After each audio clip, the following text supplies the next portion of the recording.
আমন্ত্রণ বিরতিহীন সংবাদ দুপুরে আপনাদের সঙ্গে আছি আমি সুমনা সিং এবং জাহিদুল বাশা। শুরুতে জানাবো সংবাদ শিরোনাম। সিঙ্গাপুরে চিকিৎসাধীন অবস্থায় মারা গেছেন চিত্রনায়ক সংসদ সদস্য ফারুক। রাষ্ট্রপতি প্রধানমন্ত্রীর শোক।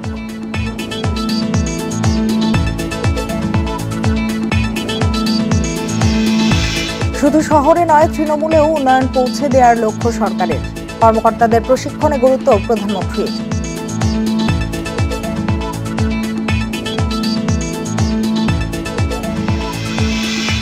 জাপান ভারতের পর ইন্দো প্যাসিফিক রূপরেখা স্বাগত জানালো অস্ট্রেলিয়া, সঙ্গে থাকার প্রতিশ্রুতি।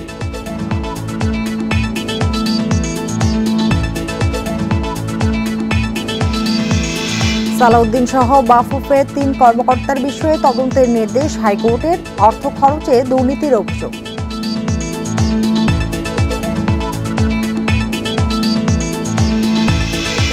এবং ঘূর্ণিঝড়ে এলএনজি টার্মিনাল বন্ধ হয়ে চট্টগ্রামে গ্যাস সংকট, বাসায় রান্না বন্ধ, সিএনজি পাচ্ছে না যানবাহন।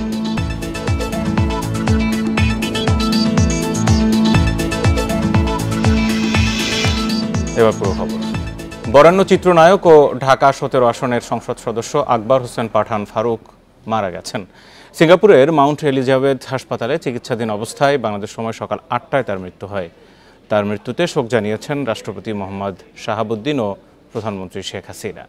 চিত্রনায়ক ফারুকের মরদেহ মঙ্গলবার ভোরের ফ্লাইটে ঢাকায় আনা হবে। ২০২১ সালের ৪ মার্চ নিয়মিত চেকআপের জন্য সিঙ্গাপুরে যান তিনি।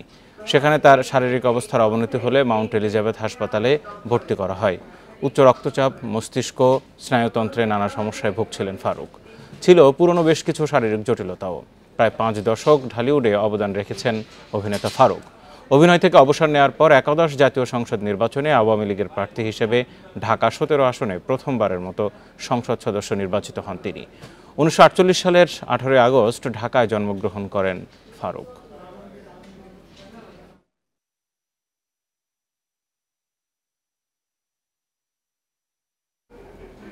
কয়েক বছর ধরে নানা রোগ ব্যাধিতে ভুগে অবশেষে চলেই গেলেন ঢাকায় সিনেমার মিয়া ভাই ফারুক।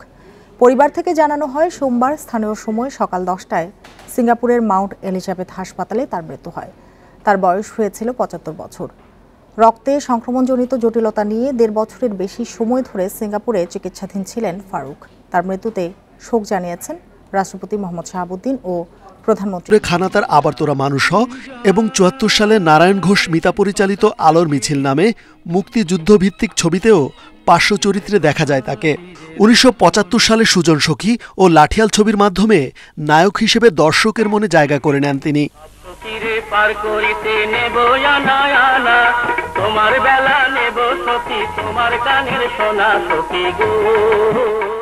নয়নমণি, সারেংবউ, গোলাপি, এখন ট্রেনের সাহেব, আলোর মিছিল, দিন যায় কথা থাকে, সখী তুমি কার, কথা দিলাম, সূর্যগ্রহণ সহ শতাধিক সিনেমাতে অভিনয় করেছেন ফারুক। ১৯৮৭ সালে মিয়া ভাই চলচ্চিত্রের সাফল্যের পর মিয়া ভাই হিসেবে পরিচিতি লাভ করেন তিনি।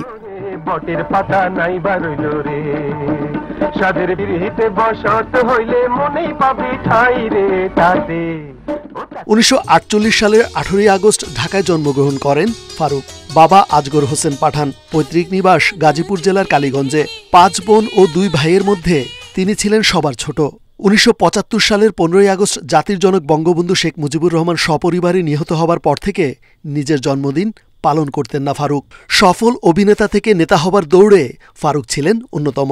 তরুণ বয়সেই যুক্ত হন রাজনীতির সাথে, যোগ দেন ৬ দফা আন্দোলনে, অংশগ্রহণ করেছেন মহান মুক্তিযুদ্ধেও। ২০১৮ সালে জাতীয় সংসদ নির্বাচনে ঢাকা ১৭ আসনের সংসদ সদস্য নির্বাচিত হন।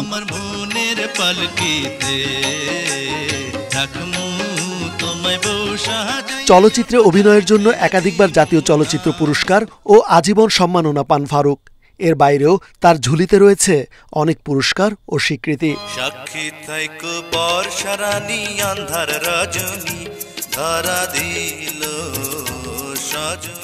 মৃত্যুকালে স্ত্রী ফারজানা পাঠান আর ২ সন্তান মেয়ে ফারিয়া তাবাসসুম পাঠান ও ছেলে রওশন হোসেন পাঠানকে রেখে যান বরেণ্য এই অভিনেতা।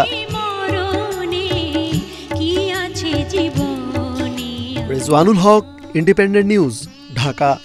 তৃণমূল পর্যন্ত উন্নয়ন পৌঁছে দেয় সরকারের লক্ষ্য জানিয়ে প্রধানমন্ত্রী শেখ হাসিনা বলেছেন, সরকারি কর্মকর্তাদের সুযোগ সুবিধা বাড়ানোর পাশাপাশি উন্নত প্রশিক্ষণের উপর জোর দেওয়া হয়েছে। দুপুরে শাহবাগে বিসিএস প্রশাসন একাডেমিতে আইন ও প্রশাসন প্রশিক্ষণ কোর্সের সমাপনী অনুষ্ঠানে প্রধানমন্ত্রী আরও বলেন, বাংলাদেশে দারিদ্র্যের হার এরই মধ্যে উল্লেখযোগ্যভাবে কমানো হয়েছে। একে শূন্যের কোঠায় নামিয়ে আনার লক্ষ্য সরকারের। তিনি বলেন, পদ্মা সেতু সহ যোগাযোগ উন্নয়নের ফলে বাংলাদেশের সবজি এখন বিশ্বের ৭০টি দেশে যাচ্ছে। ভবিষ্যতে তা আরও বাড়াতে হবে। সরকার প্রধান বলেন, বিশ্বে আরও খারাপ সময় আসতে পারে উল্লেখ করে এবং তা বিবেচনায় রেখে কৃষি উৎপাদন বাড়াতে হবে এবং অনাবাদি জমি আবাদ করতে হবে। দেশে কর্মসংস্থান বাড়াতে এবং দক্ষ জনশক্তি গড়তে শিক্ষার পরিবেশ আরও উন্নত করার গুরুত্ব দেওয়া হয়েছে বলে উল্লেখ করেন প্রধানমন্ত্রী।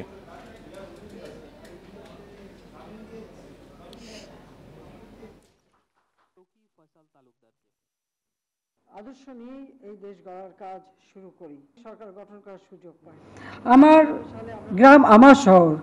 আমরা চাই না যে মানুষ কাজের জন্য শুধু শহরমুখী হোক, নিজের গ্রামে থেকেই যেন কর্মসংস্থানের ব্যবস্থা হয় এবং নিজের গ্রামে সব ধরনের আধুনিক নাগরিক সুযোগ সুবিধা আমরা দিতে চাই। ইতিমধ্যে যেমন আমরা বিদ্যুৎ দিতে পেরেছি, আমরা ওয়াইফাই কানেকশন দিয়েছি, রাস্তাঘাট পুল ব্রিজ ব্যাপকভাবে আমরা নির্মাণ করে দিচ্ছি। জাপান, যুক্তরাষ্ট্র ও যুক্তরাজ্য সফর নিয়ে বিকেলে সংবাদ সম্মেলনে আসছেন প্রধানমন্ত্রী শেখ হাসিনা। বিকেল 4টায় গণভবনে হবে এই সংবাদ সম্মেলন। প্রধানমন্ত্রী 3 দেশের সফরের অংশ হিসেবে 25 এপ্রিল জাপানে যান। তার সফরের সময় ঢাকা ও টোকিওর মধ্যে স্বাক্ষরিত হয় 8টি চুক্তি। এছাড়া 4 জাপানি নাগরিকের কাছে Friends of Liberation War honour হস্তান্তর করেন তিনি। পরে যুক্তরাষ্ট্র সফরে প্রধানমন্ত্রী বাংলাদেশ বিশ্ব ব্যাংক অংশীদারত্বের অনুষ্ঠানে অংশ নেন। পাশাপাশি তিনি মার্কিন ব্যবসায়ী নেতা এবং বিশ্ব ব্যাংকের নতুন প্রেসিডেন্ট এবং IMF এর ব্যবস্থাপনা পরিচালকের সঙ্গে বৈঠকে করেন। এরপর যুক্তরাজ্য সফরে গিয়ে ব্রিটেনের রাজা 3য় চার্লসের রাজ্যাভিষেক অনুষ্ঠানে যোগ দেন প্রধানমন্ত্রী। ব্রিটিশ প্রধানমন্ত্রী ঋষি সুনাকের সঙ্গেও বৈঠক করেন তিনি। সফর শেষে 9 মে দেশে ফেরেন তিনি।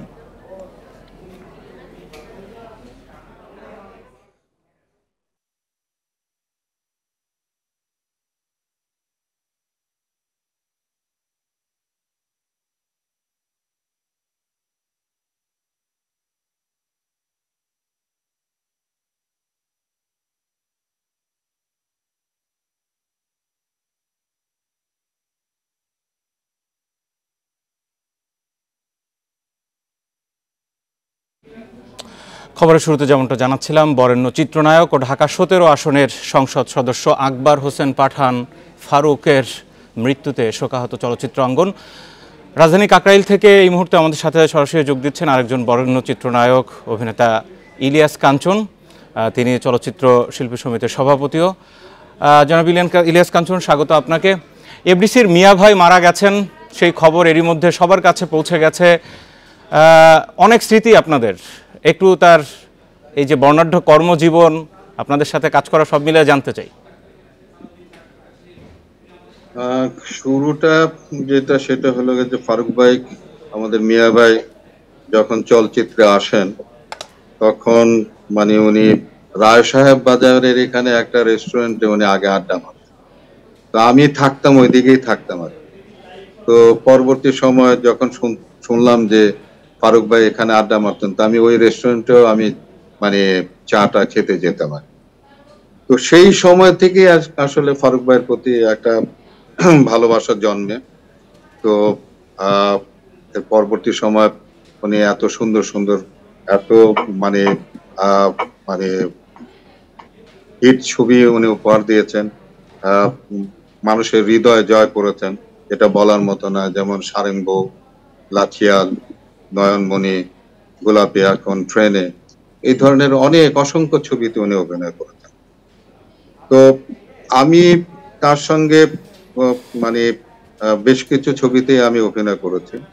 তো আমরা আসলে মানে অনেকেই অভিনয় করি, কিন্তু একটা চরিত্রের একটি নাম যে এরকম ভাবে মানে পপুলার হতে পারে সেটা আমাদের এই ফারুক ভাইয়ের ক্ষেত্রে ঘটেছে। যেমন ফারুক ভাইয়ের নামটি কিন্তু একটা ছবির মধ্যে বলা হয়েছিল, মিয়া ভাই নামটা ছিল তার। তো সেই মিয়া ভাইটা কিন্তু পরবর্তী সময় কিন্তু শুধু ওই চলচ্চিত্রের মধ্যেই ওটা সীমাবদ্ধ থাকে না, আমাদের মধ্যেও কিন্তু আমরাও কিন্তু পরবর্তী সময় মিয়া ভাই বলে তাকে ডাকতাম, এবং উনি খুব খুশিও হতেন। কিন্তু মিয়া ভাই, ফারুক ভাই না বলে মিয়া ভাই বললে কিন্তু উনি খুশিও হতেন। তো সেই মিয়া ভাই আসলে আজকে আমাদের মাঝে নেই। উনি দীর্ঘদিন সিঙ্গাপুরে চিকিৎসাধীন ছিলেন। চিকিৎসার আগ পর্যন্ত, সিঙ্গাপুরে যাওয়ার আগ পর্যন্ত উনি প্রায়ই এফডিসিতে আসতেন এবং শিল্পী সমিতিতে সময় দিতেন। এবং শেষের দিকে আসলে কিন্তু সময় কাটানোর জন্য আমার যেটা মনে হচ্ছিল আর কি, যে এইখানে আমাদের সঙ্গে দেখা হওয়া, আমাদের সঙ্গে কথা বলা, এটা তার খুব ভালো লাগতো। এবং হয়তো যদি সুস্থ থাকতো, মানে আমরা এই তার আরো সান্নিধ্য আমরা লাভ করতে পারতাম। আমরা তার কাছ থেকে অনেক কিছু পেতাম। যাই হোক, মানুষ তো কেউ পৃথিবীতে থাকে না, উনি আমরাও চলে যাব, উনিও চলে গিয়েছেন। তো আমি সৃষ্টিকর্তার কাছে দোয়া চাই যে প্রত্যেক মানুষের ভুল ত্রুটি থাকে, ওনারও হয়তো ভুল ত্রুটি আছেন। আল্লাহ তাআলা যেন সেই ভুল ত্রুটিগুলো ক্ষমা করে দেন, মাফ করে দেন এবং তাকে জান্নাতবাসী করেন। এবং জনাব ইলিয়াস কাঞ্চন, জি জনাব ইলিয়াস কাঞ্চন, উনি সংসদ সদস্য নির্বাচিত হওয়ার পর আমরা আপনাদের কাছ থেকে, বিভিন্ন সেলিব্রিটিদের কাছ থেকে অনেক আশার কথা শুনছিলাম। আপনাদের একটা আশাও ছিল তার কাছে, চলচ্চিত্র নিয়ে অনেক ভাবতেন তিনি। সব মিলিয়ে বিভিন্ন সময় আলোচনার প্রেক্ষিতে কোনো আক্ষেপ তার ছিল কিনা, বা তিনি কি ভাবতেন এফডিসি কে নিয়ে, কোন জায়গায়? আমি নিজে থেকেই কিন্তু ফারুক ভাইরে বলেছিলাম যে আসলে শুধু এমপি হলে তো হবে না, আপনি যেহেতু চলচ্চিত্রের মানুষ, আপনি যদি আমাদের যে মন্ত্রণালয়, সেই মন্ত্রণালয়ের দায়িত্বপ্রাপ্ত যদি হতেন, তাহলে হয়তো আমাদের উপকার হতো। কারণ আপনি চলচ্চিত্রকে ভালোবাসেন, চলচ্চিত্র অভিনয় করেছেন, চলচ্চিত্রের সমস্ত বিষয়গুলো জানেন, আমাদের কি প্রয়োজন, কি দরকার, সেই বিষয়গুলো আপনার জানা আছে। তো আপনি যদি মানে আমাদের, এবং এটা যে আপনার এমপি হওয়ার আগে থেকেই কিন্তু তাকে আমি এই কথাগুলো বলেছিলাম। তো সেইটা হয় না, সেটা তারও আক্ষেপ ছিল এবং আমাদের তো আক্ষেপ আসলে রয়ে গেল। কারণ আমাদের মানে কাছের মানুষগুলো, চলচ্চিত্রের কাছের মানুষগুলো এইরকম মানে জায়গায় আসলে আসতে পারে নাই, এবং আসলে হয়তোবা আমাদের যে উপকারটুকু হতো, সেই উপকার থেকে আসলে আমরা বঞ্চিত হয়েছি। জি, কাকরাইল থেকে আমাদের সাথে ছিলেন চিত্রনায়ক এবং নিরাপদ সড়ক চেয়ারম্যান জনাব ইলিয়াস কাঞ্চন। জাপান ভারতের পর বাংলাদেশের ইন্দো প্যাসিফিক রূপরেখাকে স্বাগত জানালো অস্ট্রেলিয়া। দেশটির সহকারী পররাষ্ট্রমন্ত্রী জানান, ইন্দো প্যাসিফিকে কোনো একটি দেশের আধিপত্য দেখতে চায় না ক্যানবেরা। রাজধানীতে সাংবাদিকদের সাথে মতবিনিময়ে জ্বালানি খাতসহ বাংলাদেশের উন্নয়নে পাশে থাকার প্রতিশ্রুতি দেন টিম ওয়াটস। বাংলাদেশের ইন্দো প্যাসিফিকের লক্ষ্য এই অঞ্চলের ভারসাম্য রক্ষা। জোর দেওয়া হয়েছে ভারত ও প্রশান্ত মহাসাগরে সবার অবাধ চলাচলে। এসব নীতি আকৃষ্ট করেছে অস্ট্রেলিয়াকেও। ঢাকায় সফররত দেশটির সহকারী পররাষ্ট্রমন্ত্রী টিম ওয়াটস এ নিয়ে মত দেন। তিনি বলেন, ইন্দো প্যাসিফিক অঞ্চলে শান্তি চায় অস্ট্রেলিয়াও। এছাড়া আন্তর্জাতিক আইন মেনে চলারও তাগিদ দেন team what's. So Australia welcomes the release of the Indo-Pacific Outlook by Bangladesh. বাংলাদেশের ইন্দো প্যাসিফিক রূপরেখাকে আমি স্বাগত জানাচ্ছি, কারণ এতে কৌশলগত ভারসাম্যের কথা বলা হয়েছে, যার সঙ্গে আমাদের আকাঙ্ক্ষার মিল রয়েছে। অস্ট্রেলিয়া চায় ইন্দো প্যাসিফিক অঞ্চলের দেশগুলো স্বাধীন সিদ্ধান্ত নেবে, যেখানে কোনো দেশ প্রভাব সৃষ্টি করতে পারবে না। And importantly, a region of strategic equilibrium. Bangladesh ও অস্ট্রেলিয়ার সম্পর্ক আরও জোরদার করার কথা বলেন টিম ওয়াটস। শিক্ষা, বাণিজ্য, প্রতিরক্ষা সহ বিভিন্ন খাতে সহযোগিতা বাড়ানোরও আশ্বাস দেন তিনি। বলেন, বাংলাদেশ চাইলে নবায়নযোগ্য জ্বালানিও সরবরাহ করা যেতে পারে। বৈশ্বিক সংকটের মধ্যে পরিবেশ বান্ধব জ্বালানি সরবরাহে ব্যাপক সক্ষমতা অর্জন করেছে অস্ট্রেলিয়া। বাংলাদেশের চাহিদা পূরণে আমরা সহযোগিতা করতে পারি। প্রধানমন্ত্রী শেখ হাসিনার জ্বালানি উপদেষ্টা তৌফিক এলাহি চৌধুরীর সাথে এ নিয়ে বিস্তর আলোচনা হয়েছে। দুই দেশের মধ্যে পরিবেশ বান্ধব জ্বালানির সমঝোতা হতে পারে। এ সময় রোহিঙ্গাদের জন্য সহায়তা দিয়ে যাওয়ারও প্রতিশ্রুতি দেন অস্ট্রেলিয়ার সহকারী পররাষ্ট্রমন্ত্রী। Nafiza Daula, independent news, Dhaka. Bangladesh football ফেডারেশনের সভাপতি কাজী সালাউদ্দিন সহ বাফুফের 3 কর্মকর্তার বিরুদ্ধে দুর্নীতির অভিযোগ অনুসন্ধানে দুদককে নির্দেশ দিয়েছে হাইকোর্ট। বিচারপতি মোহাম্মদ নজরুল ইসলাম তালুকদার ও বিচারপতি খিজির হায়াতের বেঞ্চ এই আদেশ দেন। সালাউদ্দিন ছাড়া অভিযুক্ত বাকি 2 জন হলেন বাফুফের সিনিয়র সহসভাপতি আব্দুস সালাম মুর্শিদি ও সাবেক সাধারণ সম্পাদক আবু নাইম সোহাগ। ফিফা ও সরকার থেকে পাওয়া টাকা বাফুফে কোথায় খরচ করেছে তার হিসাব তদন্ত করে 4 মাসের মধ্যে দাখিল করতে নির্দেশ দিয়েছে আদালত। বিদেশি ফান্ডের টাকা পাবলিক ফান্ড হিসেবেই বিবেচিত, তাই সেই টাকার হিসাব থাকতে হবে বলে মন্তব্য করেন আদালত। অভিযোগ অনুসন্ধানে বাফুফের নিষ্ক্রিয়তা কেন অবৈধ ঘোষণা করা হবে না তা জানতে চেয়ে রুল দিয়েছেন হাইকোর্ট।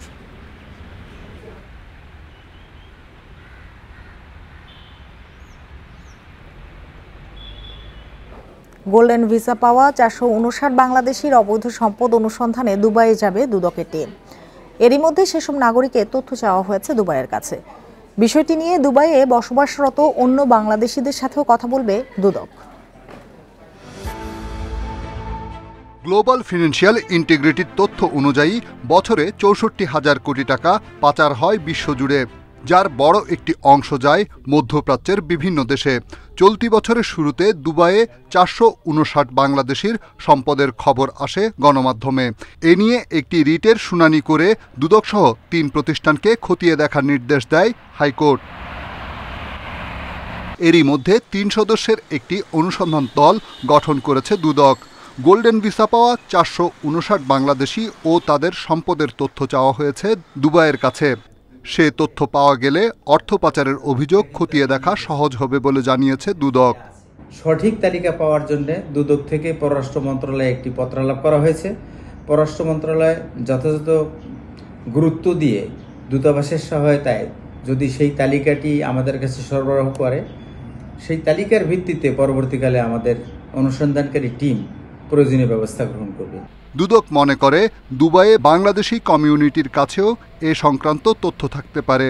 এই জন্য সরেজমিনে খতিয়ে দেখতে মধ্যপ্রাচ্যের দেশটিতে অনুসন্ধান দল পাঠানো হবে। তথ্যের ভিত্তিতে যদি দুবাই ভিজিট করারও প্রয়োজন হয় সেটাও কোনো সময় হতে পারে, কিন্তু এটা নির্ভর করবে অনুসন্ধানকারী কর্মকর্তার অনুসন্ধান কার্যের ব্যাপ্তি এবং প্রয়োজনীয়তার উপরে। দুর্নীতি দমন কমিশন জানিয়েছে 459 জন বাংলাদেশির সম্পদের খোঁজ চালাচ্ছে গোয়েন্দারাও। রিশাদ হুদা, ইন্ডিপেন্ডেন্ট নিউজ, ঢাকা। সরকারের সদিচ্ছা না থাকলে নির্বাচন কমিশনের একার পক্ষে জাতীয় নির্বাচন সুষ্ঠু করা সম্ভব নয় বলে জানিয়েছেন প্রধান নির্বাচন কমিশনার কাজী হাবিবুল আউয়াল। সকালে জাতীয় পার্টির প্রতিনিধি দলের সাথে বৈঠক শেষে সাংবাদিকদের এই কথা বলেন। সিসি বলেন, স্থানীয় সরকার নির্বাচনে পুলিশ প্রশাসন নিরপেক্ষ ভূমিকা পালন করছে। জাতীয় নির্বাচনে এমন অবস্থা নাও থাকতে পারে, তাই রাজনৈতিক দল ও প্রার্থীদের প্রতিদ্বন্দ্বিতার মাধ্যমে সুষ্ঠু ভোট নিশ্চিত করার আহ্বান জানান তিনি। এর আগে সিইসির সাথে বৈঠক শেষে সরকারি দলের প্রার্থীর পক্ষে কাজ করার অভিযোগে বরিশাল সিটি কর্পোরেশনের নির্বাচনের রিটার্নিং কর্মকর্তাকে প্রত্যাহারের দাবি জানান জাতীয় পার্টির মহাসচিব মুজিবুল হক চুল্লু। 5 সিটির ভোট সুষ্ঠু করা নিয়ে শঙ্কা প্রকাশ করে জাতীয় পার্টি।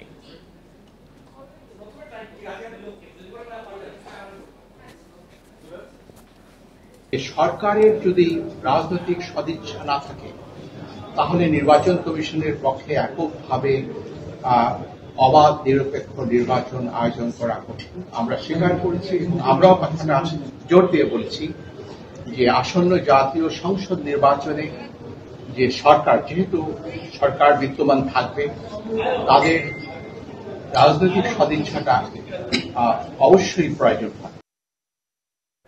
ঘূর্ণিঝড় মুখার কারণে বন্ধ থাকার পর সকাল থেকে আবার শুরু হয়েছে দেশের প্রায় সব রুটে নৌ চলাচল। এর আগে গত শনিবার সকাল থেকে নৌ চলাচল বন্ধ করা হয়েছিল। ঘূর্ণিঝড় বাংলাদেশ অতিক্রম করার পর রোববার রাতে আবহাওয়া অধিদপ্তর 10 ও 8 নম্বর মহাবিপদ সংকেত নামিয়ে নেয়। এরপর থেকে রাতে নৌ চলাচলে প্রস্তুতি নেয় মালিক শ্রমিকরা। ঢাকা বরিশাল সহ দক্ষিণাঞ্চলের বিভিন্ন রুটে লঞ্চ চলাচলের পাশাপাশি দৌলতদিয়া পাটুরিয়া, দৌলতদিয়া আরিচা ও আরিচা কাজিরহাট নৌপথে লঞ্চ চলাচল শুরু হয়েছে। এছাড়া সকাল থেকে লক্ষ্মীপুর, ভোলা, বরিশাল রুটেও যাত্রীবাহী নৌযান চলাচল করছে। এছাড়া বিভিন্ন বন্দর থেকে এবং মাঝ পথে আটকে থাকা পণ্যবাহী নৌযান চলাচল করছে।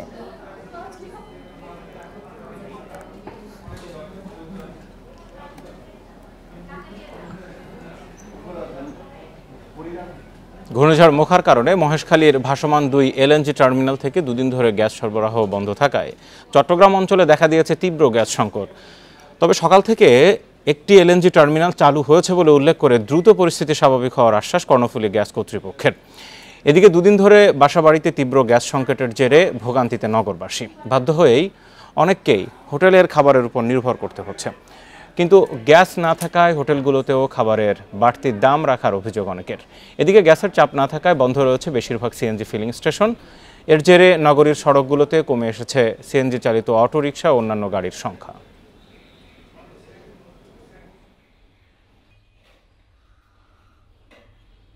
ঘূর্ণিঝড় মোখার প্রভাবে গ্যাস সরবরাহ বন্ধ ছিল।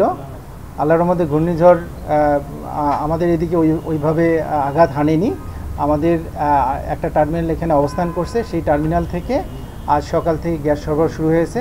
আশা করা যায় আজকে দিনের মধ্যে গ্যাস সরবরাহ স্বাভাবিক হবে। সহকর্মী আহসান রিটন চট্টগ্রাম থেকে গ্যাসের সংকট সহ সেখানকার নগরবাসীর ভোগান্তি নিয়ে আমার সাথে সরাসরি যুক্ত আছেন। আহসান রিটন, একটা তো চালু হলো এলএনজি স্টেশন, তাতে করে খানিকটা ভোগান্তি কমেছে কিনা, আর কর্তৃপক্ষ কি বলছে কবে নাগাদ স্বাভাবিক হবে?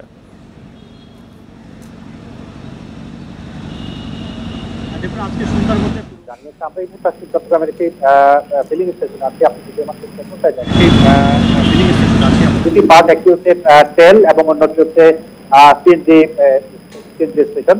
আমরা আসলে এই স্টেশনগুলোতে প্রতিদিন যে পরিমাণ নিরাপত্তা দেখি, আজকে দুদিন ধরে এখানে আসলে আমরা বলা যেতে পারে যে এক ধরনের শুনশান নিরাপত্তা দেখছি। আমরা দেখছি কিছুক্ষণ পর পর একটা দুটা সিএনজি আসে এখানে গ্যাস পাওয়ার আশায়, কিন্তু তারা আসলে ব্যর্থ হয়ে আবার এখান থেকে চলে যাচ্ছে।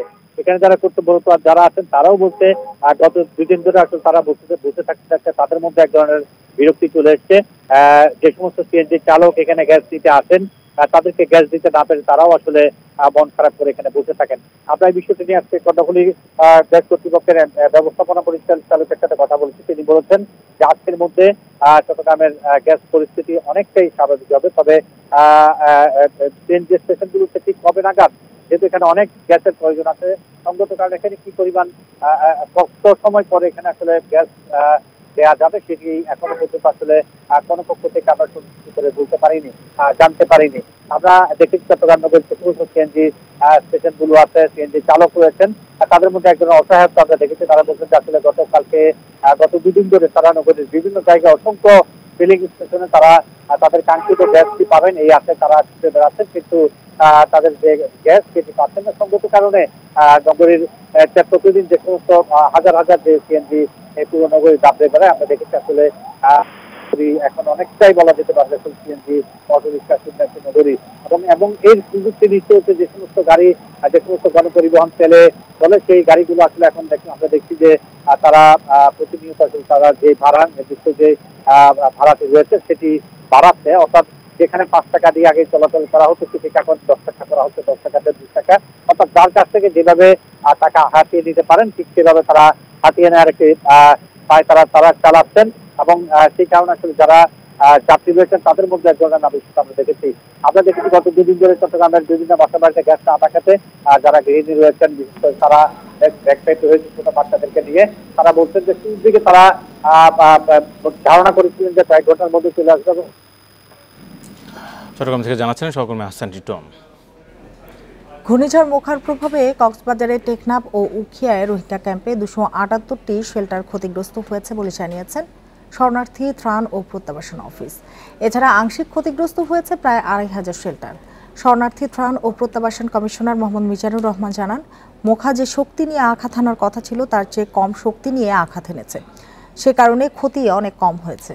পূর্ব প্রস্তুতি অনুযায়ী জাতিসংঘের শরণার্থী সংস্থা UNHCR এবং আন্তর্জাতিক অভিবাসন সংস্থা IOM তাদের ওয়্যারহাউসগুলোতে শেল্টার কিট মজুদ রেখেছে।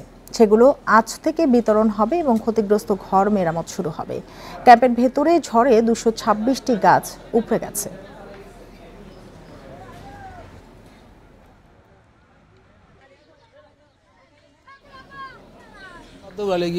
তুফানে ঘরবাড়ি উড়িয়ে নিয়ে যাচ্ছিল। আমরা সে সময় ভয়ে ছেলে মেয়ে নিয়ে স্কুলের ভবনে চলে গিয়েছিলাম, পরে আবার ঘরে ফেরত আসি।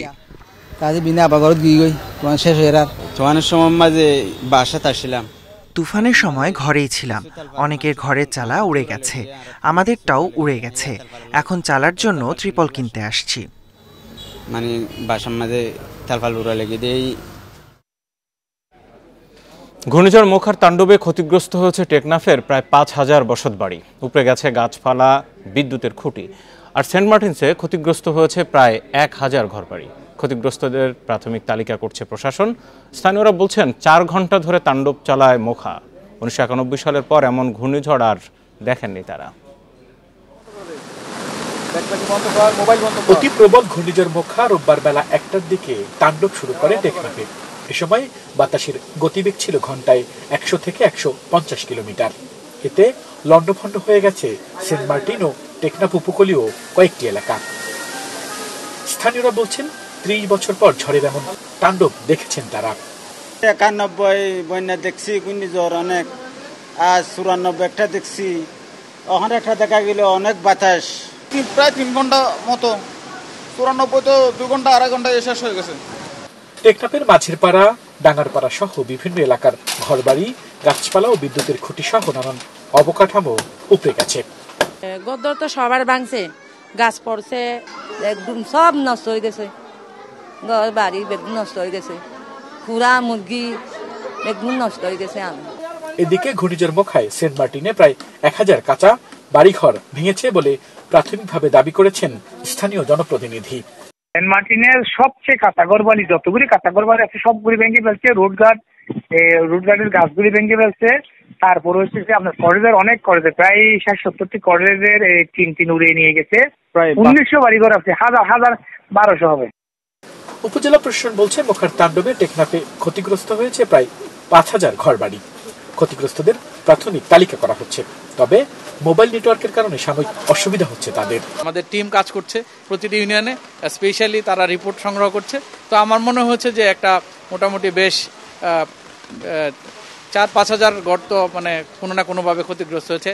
কিছু হয়তো বা আংশিক, কিছু হয়তো বা সম্পূর্ণ ক্ষতিগ্রস্ত হয়েছে। ১০,০০০-এর মতো কাঁচা ঘরবাড়ি আংশিক ক্ষতিগ্রস্ত হয়েছে এবং ২,০০০-এর মতো কাঁচা ঘরবাড়ি সম্পূর্ণ ক্ষতিগ্রস্ত হয়েছে।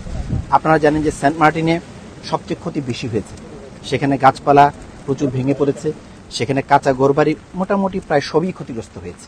রোববার সকাল ৮টা থেকে বিদ্যুৎ বিচ্ছিন্ন রয়েছে এই উপজেলা। ঝড়ে বিদ্যুতের খুঁটি উপড়ে ও তার ছিঁড়ে যাওয়ায় বিদ্যুৎ সঞ্চালন স্বাভাবিক হতে সময় লাগবে বলছে প্রশাসন।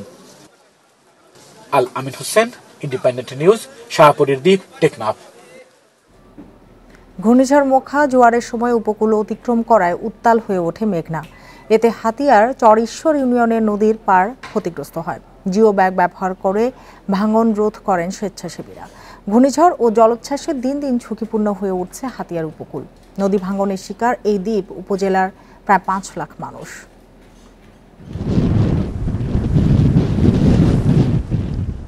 ঘূর্ণিঝড় মোখার প্রভাবে বিক্ষুব্ধ মেঘনা। জোয়ারের সময় ঘূর্ণিঝড় উপকূল অতিক্রম করায় উত্তাল হয়ে ওঠে মেঘনা। হাতিয়ার চরঈশ্বর ইউনিয়নে নদী পাড়ে চলে তাণ্ডব, এতে ভেঙে যায় পাড়। রোববার দুপুরে বাতাসের তোড় কিছুটা কমলে নদী পাড়ে আসেন হাতিয়া কলেজের শিক্ষক মোহাম্মদ ফখরুদ্দিন। জানান কয়েক দশকের অভিজ্ঞতার কথা। বেড়িবাঁধটা নদী থেকে একবার কাছে চলে আসছে। যদি বেড়িবাঁধটা ভাঙি যায় তাহলে এইখানে যদি বৃষ্টি প্লাবন মানে জলোচ্ছ্বাসে প্লাবিত হয়ে যায়, অনেক মানুষ, অনেক গরু মানুষ এবং পশু পাখি মারা যাবে। ঝড়ের প্রভাবে চরঈশ্বর, শুকচর, নলচিরা ইউনিয়ন সবচেয়ে বেশি ক্ষতিগ্রস্ত হয়। এলাকাবাসীর চাঁদার টাকায় কেনা জিও ব্যাগ দিয়ে ভাঙন ঠেকাতে নেমে পড়েন স্বেচ্ছাসেবীরা। তারা বলছেন দীর্ঘদিন ধরে স্থায়ী বাঁধের দাবি জানানো হলেও মেলেনি সমাধান। ব্যবস্থা নিলে তো আর ভাঙতো না, ব্যবস্থা তো নেওয়াই হয়নি।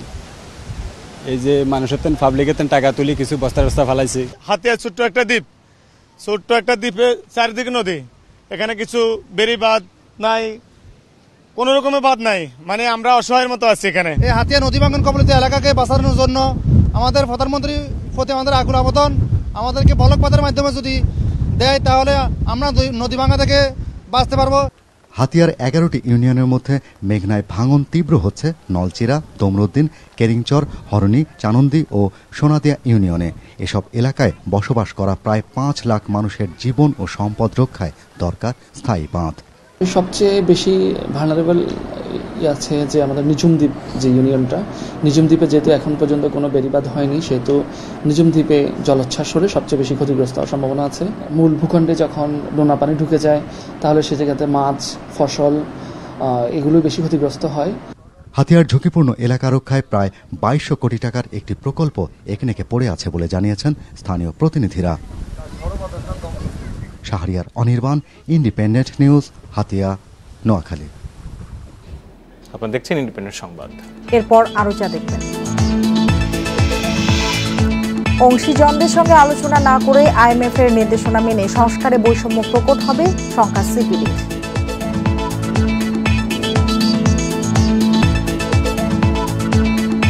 কার্যকারিতা নষ্টের শঙ্কা, বিশেষ ব্যবস্থা নিতে ফার্মেসি মালিকদের চিঠি।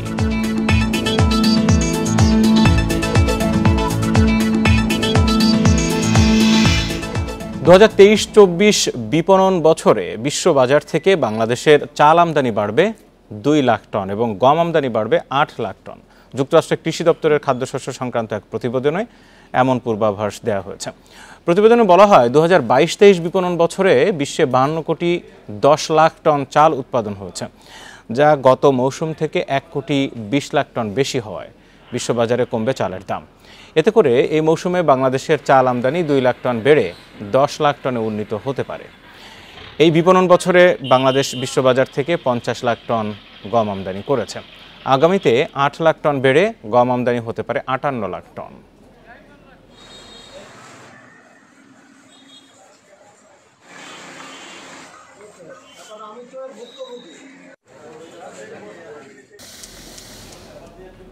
অংশীজনদের সঙ্গে আলোচনা না করে IMF এর নির্দেশনা মেনে সংস্কার বাস্তবায়ন করলে দেশে বৈষম্য প্রকট হবে বলে মন্তব্য করেছেন অর্থনীতিবিদ ডক্টর দেবপ্রিয় ভট্টাচার্য।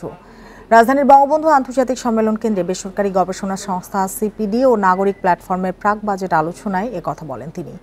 এ সময় বক্তারা বলেন, IMF এর কৃচ্ছ সাধন নীতির নেতিবাচক প্রভাব সবচেয়ে বেশি পড়বে নিম্নবিত্ত মানুষের উপর। পিছিয়ে পড়া মানুষের সহায়তায় OMS, TCB সেল কার্যক্রমের মতো খাতে বরাদ্দ বাড়ানো দরকার বলে মনে করেন তারা। জিডিপির 0.5% রাজস্ব বাড়াতে করের আওতা বাড়ানোর উপর গুরুত্ব দেন বক্তারা।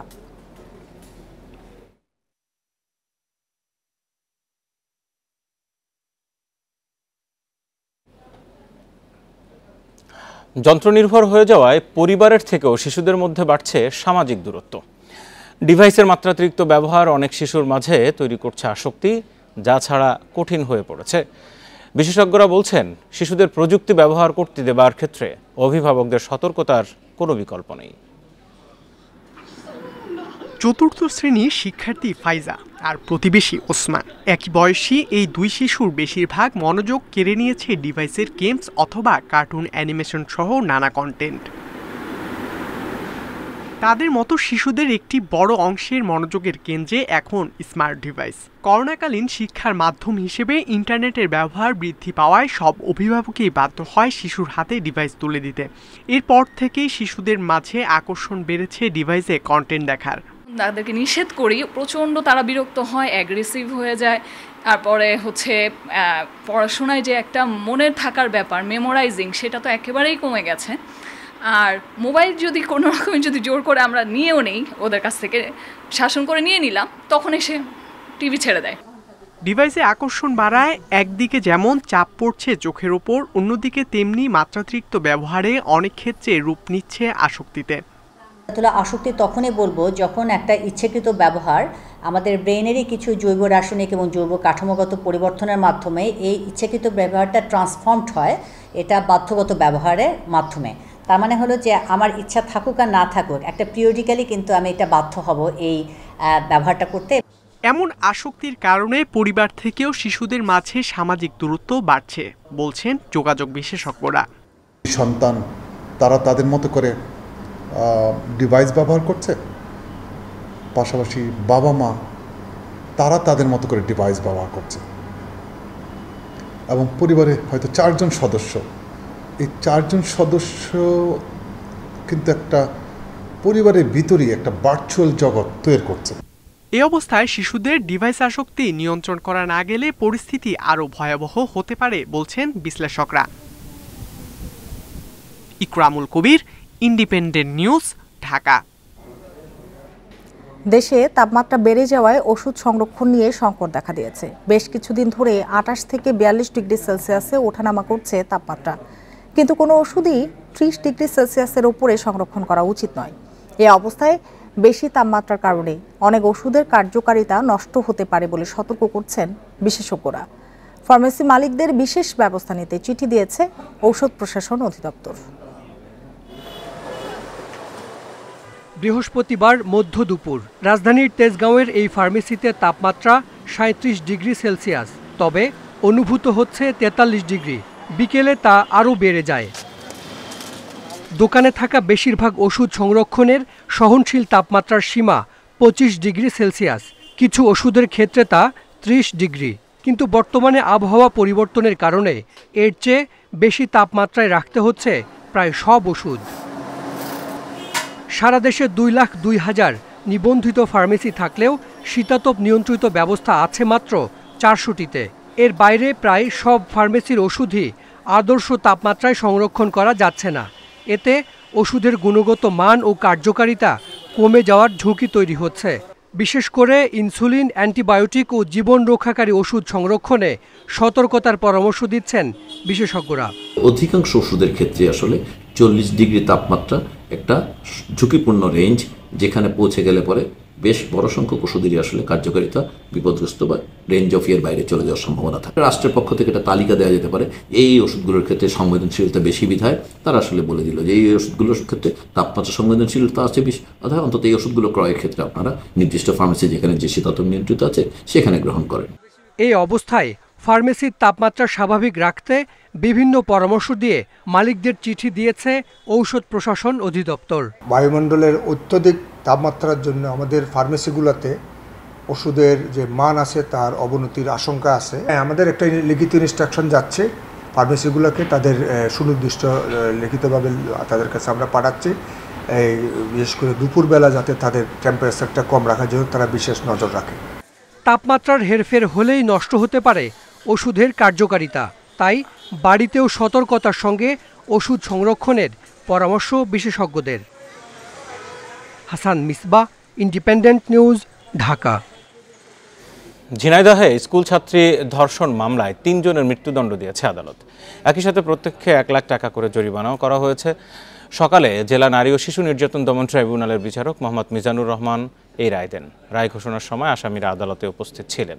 2019 সালের 8 আগস্ট সদর উপজেলার খাজুরা গ্রামের 7ম শ্রেণীর এক স্কুল ছাত্রীকে অপহরণের পর ধর্ষণ করে স্থানীয় বাদশাহ, রুহুল আমিন ও মনু মিয়া। এই ঘটনায় ভুক্তভোগীর বাবা বাদী হয়ে মামলা দায়ের করেন। তদন্ত শেষে 3 জনকে অভিযুক্ত করে চার্জশিট দেয় পুলিশ।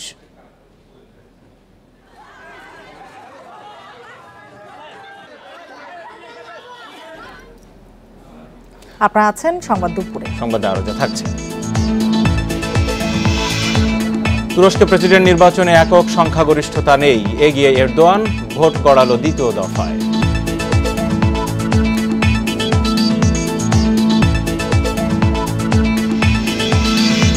একাদশে ফিরে ম্যাচ সেরা হওয়ায় উচ্ছ্বসিত মুস্তাফিজ, সিরিজ জিতলেও পরীক্ষা নিরীক্ষার পক্ষে তামিম।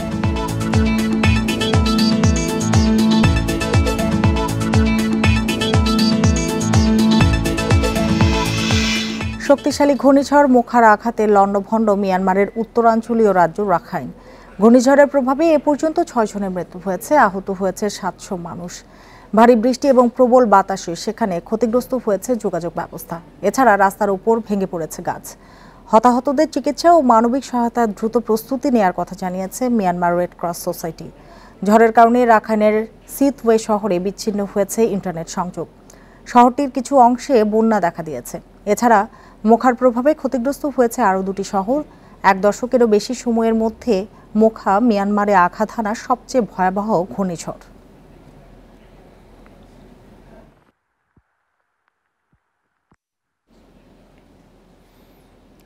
মেক্সিকোতে ট্রাক্টর, ট্রেলার এবং একটি ভ্যানের মুখোমুখি সংঘর্ষে 26 জন নিহত।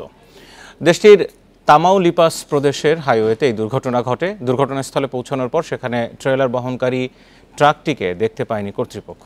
ট্রাকের চালক মারা গেছেন নাকি পালিয়ে গেছেন তা এখনও নিশ্চিত হওয়া যায়নি। ঘটনাস্থল থেকে জাতীয় পরিচয়পত্র উদ্ধার করার পর নিহতদের সবাই মেক্সিকান নাগরিক বলে ধারণা করা হচ্ছে। ভ্যানের যাত্রীরা একটি ব্যক্তিগত পরিবহন ব্যবসার সঙ্গে যুক্ত বলে মনে করা হচ্ছে। নিহতদের মধ্যে শিশুও রয়েছে।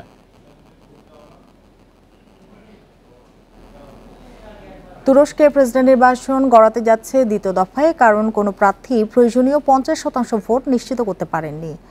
49.3% ভোট নিয়ে নিকটতম প্রতিদ্বন্দ্বী কিলিচদারোগলু থেকে এগিয়ে আছেন রিসেপ তাইব এরদোয়ান।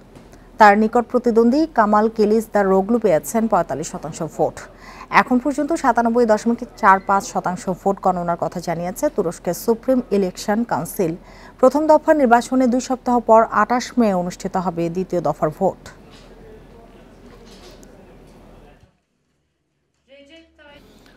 থাইল্যান্ডে সেনা সমর্থিত সরকারকে পেছনে ফেলে বড় জয় পেয়েছে দেশটির প্রধান বিরোধী দল প্রগতিশীল মুভ ফরওয়ার্ড পার্টি। দ্বিতীয় অবস্থানে রয়েছে আরেক বিরোধী দল পপুলিস্ট পিউ থাই পার্টি। 99% ভোট গণনা শেষে এই ফল উঠে এসেছে। এ অবস্থায় 6 দলীয় জোট গঠনের ঘোষণা দিয়েছে মুভ ফরওয়ার্ড পার্টির নেতা পিটার লিম জারোয়েন রাত। তবে কেউ যদি এই নির্বাচনের ফলকে বানচাল করতে চায় তার বিরুদ্ধে কঠিন ব্যবস্থা নেওয়া হবে বলে সতর্ক করেন 42 বছর বয়সী এই নেতা। এদিকে জোট গঠন করে ক্ষমতায় যেতে এখনও বাধার মুখে পড়তে পারে বিরোধী দলগুলো। দেশটিতে 2017 সালে সামরিক বাহিনীর শাসনামলে হওয়া সংবিধানে নির্বাচন বহির্ভূত প্রভাবশালীরা চাইলে সংখ্যাগরিষ্ঠ দল বা জোটের ক্ষমতা গ্রহণ আটকে দিতে পারে।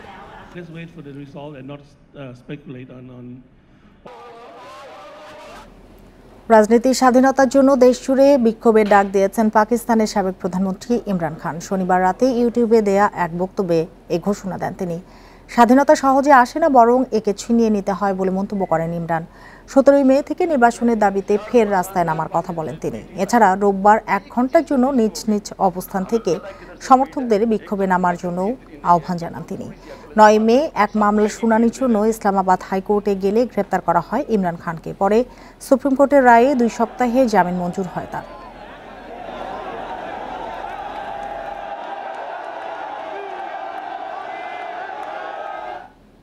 মুস্তাফিজের নৈপুণ্যে আয়ারল্যান্ডের বিপক্ষে ওয়ানডে সিরিজ নিজেদের করে নেয় Bangladesh. Player of the match Fizz জানান ভালো করার ব্যাপারে আত্মবিশ্বাসী ছিলেন তিনি।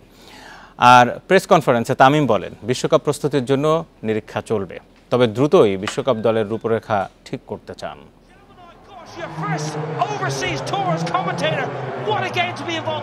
তিনি এখন অটো চয়েস নন। আগের 2 ম্যাচে সাইড বেঞ্চে বসে থাকতে হয়েছে। মিরপুর ছাড়া অন্য কন্ডিশনে মুস্তাফিজ নিষ্প্রভ, সেই অপবাদ ঘোচানোর সুযোগ নিলেন সিরিজ নির্ধারণী লড়াইয়ে। জেমস ফোর্ডে হাঁটতে বসা ম্যাচের মোড় ঘুরিয়ে আলো জ্বেলেছেন ফিজ। ঘুমন্ত কাটার মাস্টার জেগেছেন উপযুক্ত সময়ে। Did you believe that you could with the ball win this for Bangladesh? তোর কাছে কি বিশ্বাস হচ্ছিল যে আমরা জিততে পারবো অথবা তুই জিতে দিতে পারবি? আমি একদিন আগের থেকে ভাবতেছি আমি 5 উইকেট নিব আজকে। আয়ারল্যান্ড শক্ত পরীক্ষা নিয়েছে 2 ম্যাচেই। বাংলাদেশ জিতেছে শেষ ওভারের রোমাঞ্চে। নার্ভ ধরে রেখে জিততে পারা বড় দলেরই প্রমাণ। বিশ্বকাপের আগে এই অভিজ্ঞতা টাইগারদের জন্য প্রাপ্তি। এই টিমটাকে আমি বলতে পারবো না যেটা ওয়ার্ল্ড কাপ স্কোয়াডের টিম। There will be 1 or 2 spots যেটা নিয়ে আমরা এখনো ভাবছি যে who suits us best. এখানে আফিফ আছে, এখানে ইয়াসির আছে, which I thought he was extremely unlucky, didn't get a game. এখানে রিয়াদ ভাই আছে। সো এখান থেকে আমরা যে বেস্ট পসিবল আমাদের জন্য সুটেবল হবে আমরা তাকে কনসিডার করব। ফিনিশিং রোলে মুশফিক মানিয়ে নিয়েছেন টপ অর্ডারে শান্ত দারুণ। মিডল অর্ডারে হৃদয়ের পারফরমেন্স প্রশংসার দাবিদার। হাসান মাহমুদ তো পেস ইউনিটের ভরসা হয়ে উঠেছেন। তরুণরা দলের চাহিদা মিটিয়ে ম্যানেজমেন্টকে খুশি করতে পারছে। আমাদের এক্সপেরিমেন্ট এখন থেকে আস্তে আস্তে কমান দেওয়া দরকার, কারণ ম্যাক্সিমাম গেম যে 15টা ছেলে ওয়ার্ল্ড কাপে থাকবে ওদেরকে দিতে হবে। একটা ইম্পর্টেন্ট খেলার সময় ইনজোর্ড হয়ে গেল, এখন আমি ওর জায়গায় যাকে আনবো যদি আমি কোনো ম্যাচ টাইম না দিয়ে সাথে সাথে এসে বলি যে I need you to perform at the best, it is not fair. England থেকে ফিরে আফগানিস্তানের বিপক্ষে হোম সিরিজ নিয়ে ভাবতে হবে। বিশ্বকাপের আগে প্রতিটি সিরিজই সমান গুরুত্বপূর্ণ। দল গঠনের কাজটাও করতে হবে এশিয়া কাপের আগে। ফেরদৌস ইসলাম, ইন্ডিপেন্ডেন্ট নিউজ। সেরা ছন্দে ফিরতে মানসিকতায় বড় পরিবর্তন এনেছেন মুমিনুল হক।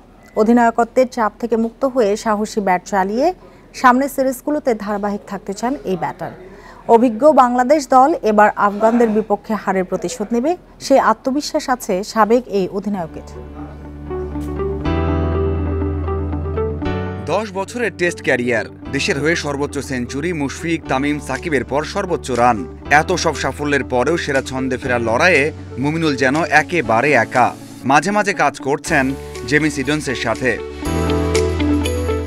টানা 9 ম্যাচে 10-এর নিচে আউট হওয়ার পর ভারতের বিপক্ষে 84 রানের দুর্দান্ত ইনিংস খেলেছেন। আত্মবিশ্বাস ফিরে পেয়েছেন।